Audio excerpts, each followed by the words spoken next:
নেন ঘাসিয়া কে হে লোকটা মরলা দে ঘাসিয়া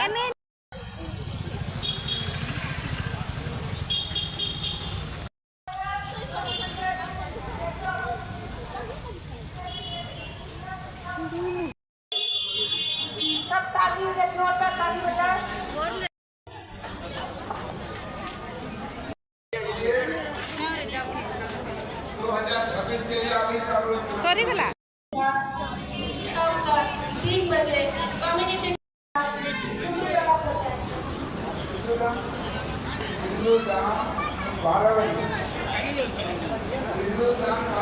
आप लोग अपना पड़ोसी को बोल दीजिएगा सिंदूरदान के लिए 12 बजे यहाँ पहुँच जाएंगे, क्योंकि मूर्ति निकलने के बाद में तकलीफ होगा हम लोगों को।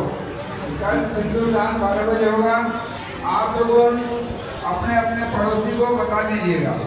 कल के बारहस्व में सिंदूरदान माँ के सिंदूरदान करके बारहस्व হবে আপনারা নিজের নিজের আশেপাশে সবাই মণ্ডপে এসে উপস্থিত হবে। মায়ের সিন্দুরদান দিন 12টার সময় হবে। মা